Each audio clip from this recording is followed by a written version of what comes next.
sahabat Mako Cakra Channel.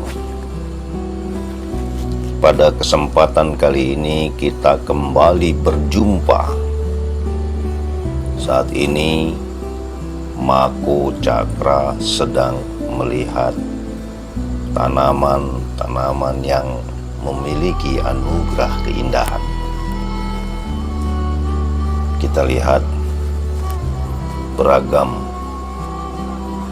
jenis yang memiliki satu ciri khas.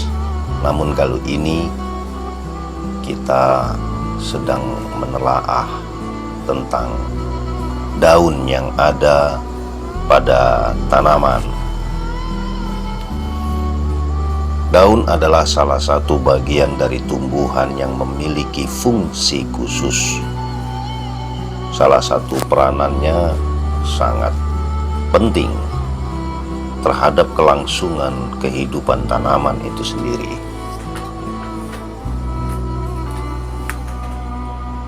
Baiklah, kita akan mengambil filosofi yang bermanfaat untuk kehidupan dari filosofi daun.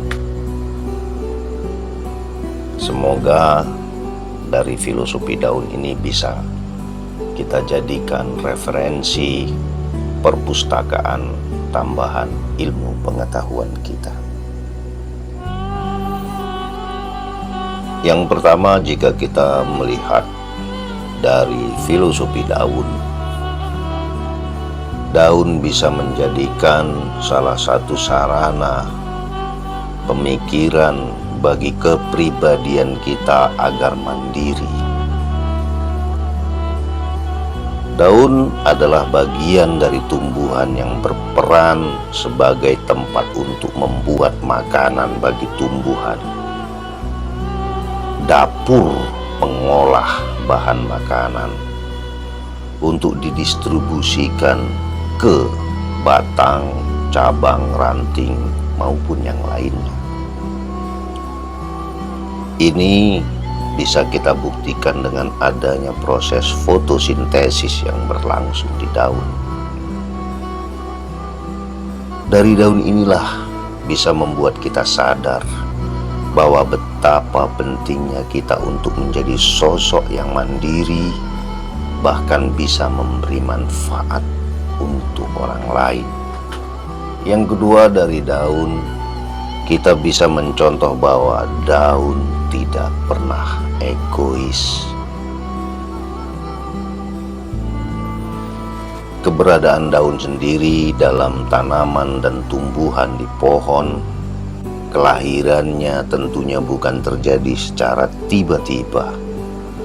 Pembentukan daun itu tumbuh dengan bantuan dan dukungan dari batang, akar, hingga tanah.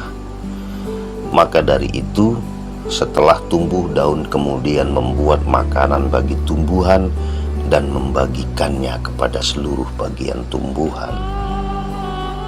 Tidak hanya itu, setelah daun layu dan gugur sekalipun, daun bahkan tetap bisa memberikan manfaat bagi pohon, bagi tanaman itu sendiri, yaitu sebagai pupuk yang membuat tanaman tersebut bisa hidup dengan subur.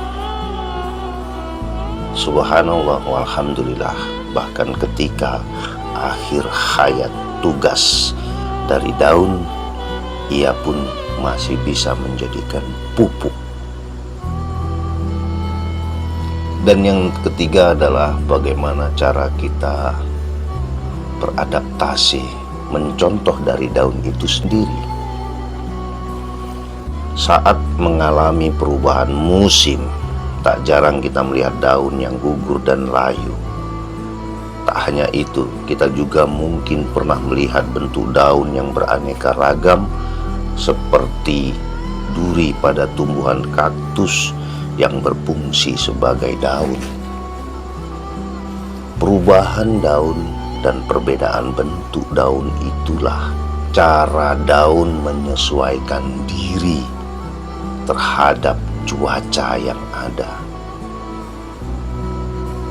Dari situ kita dapat belajar bahwa penting bagi kita untuk terus mempelajari, belajar, dan terus memperhatikan cara beradaptasi agar tetap dapat bertahan hidup di segala macam kondisi.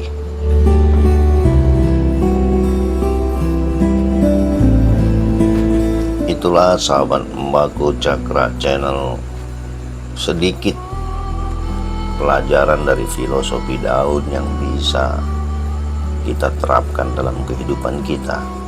Dengan demikian kita akan selalu bertafakur untuk memperbaiki diri dan jiwa kita. Daun bisa terus ada di dunia ini mewakili satu pekerjaan yang tanpa lelah memberikan kehidupan kepada batang, pohon, ataupun yang lainnya. Dan ketika kita mulai menyatukan diri kepada alam semesta ini, maka saat daun-daun bernyanyi, daun-daun berjoget dan beriang, maka insya Allah kita akan bisa mendengarnya, karena dedaunan seringkali bercanda bersama angin, sering sekali mengeluarkan bahasa, keindahan dan irama yang paling tidak diketahui oleh manusia lain. Ketika kita menyatukan diri dengan alam, nyanyian alam itu salah satunya adalah bagaimana ketika daun bercanda bersama angin, berjumbu bersama hembusan angin yang setiap hari ada menyelimuti, ada menghiasi, ada bersama makhluk hidup lainnya. Terima kasih sahabat Mbako Cakra Channel, filosofi dan renungan